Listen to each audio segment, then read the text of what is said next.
Assalamualaikum warahmatullahi wabarakatuh. Kita di dalam pertemuan kuliah ini, itu mata kuliah kontrol masyarakat atas tindakan administrasi negara, kita coba akan mengulas pokok-pokok perkuliahan.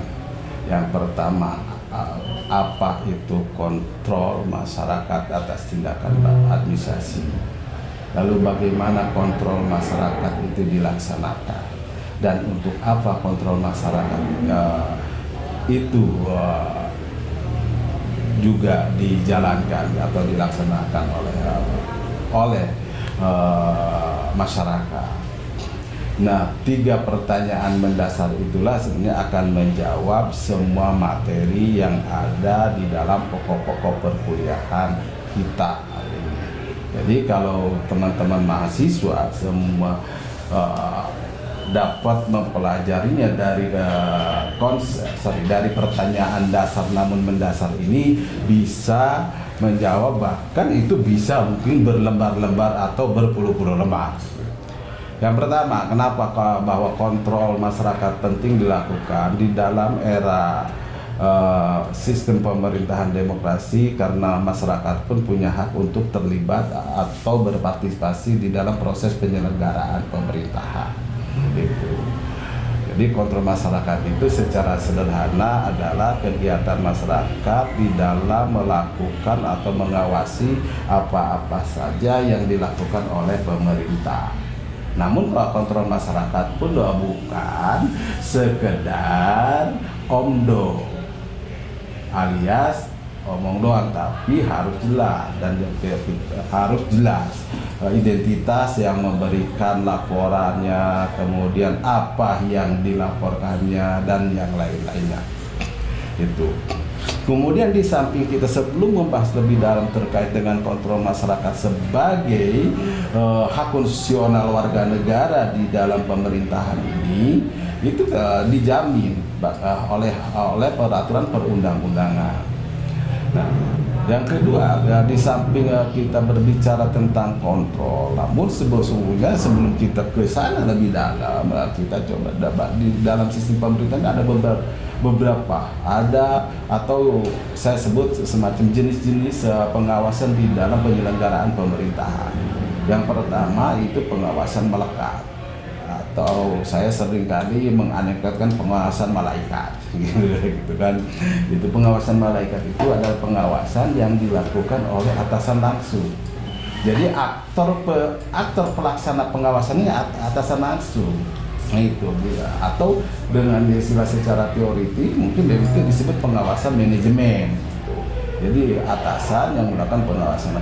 Kemudian yang kedua adalah pengawasan fungsional. Nah, pengawasan fungsional ini ada pengawasan fungsional internal, ada eksternal.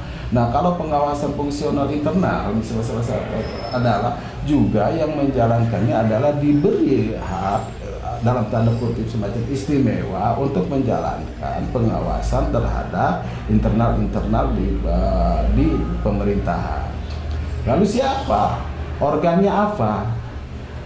Organnya itu kalau di tingkat pusat, misalnya di tingkat kementerian, adalah kalau pengawasan fungsional internal itu adalah Inspektorat Jenderal kalau di tingkat pusat. Nah, kalau di tingkat provinsi, Inspektorat Provinsi. Nah, kalau di Inspektorat Kabupaten Kota adalah Inspektorat Kabupaten Kota. Nah, itulah pengawasan internal. Nah, yang eksternalnya adalah pengawasan yang dilakukan seperti contohnya oleh Badan Pemeriksaan Keuangan (BPK), kemudian juga BPKP, Badan Pemeriksaan Keuangan dan Pembangunan. Nah, itu eksternal. Kemudian juga di dalam penyelenggaraan pemerintahan ini ada banyak jenis pengawasan, di samping tadi melekat atau pengawasan manajemen. Kemudian juga ada pengawasan fungsional. Tadi fungsional yang internal eksternal secara singkat tadi sudah saya jelaskan. Dengan keterbatasan waktu ini saya hanya singkat-singkat saja. Kemudian yang berikutnya ada pengawasan politik. Nah, pengawasan politik ini pengawasan yang dilakukan oleh lembaga-lembaga politik. Ya, kalau di tingkat pusat oleh DPR, kalau di tingkat daerah itu misalnya provinsi, DPRD provinsi, kalau di tingkat kabupaten atau kota, DPRD kabupaten kota. Nah, kalau pengawasan politik atau ya seringkali orang menyebutnya pengawasan legislatif, itu adalah pengawasan yang dilakukan oleh DPR, oleh anggota DPR atau DPR baik pusat maupun daerah. Lalu siapa aktor-aktornya yang menjalankan pengawasan itu di lembaga DPR itu? Nah, kalau untuk misalnya di pusat, ya aktor-aktor yang melakukan pengawasan itu salah satunya adalah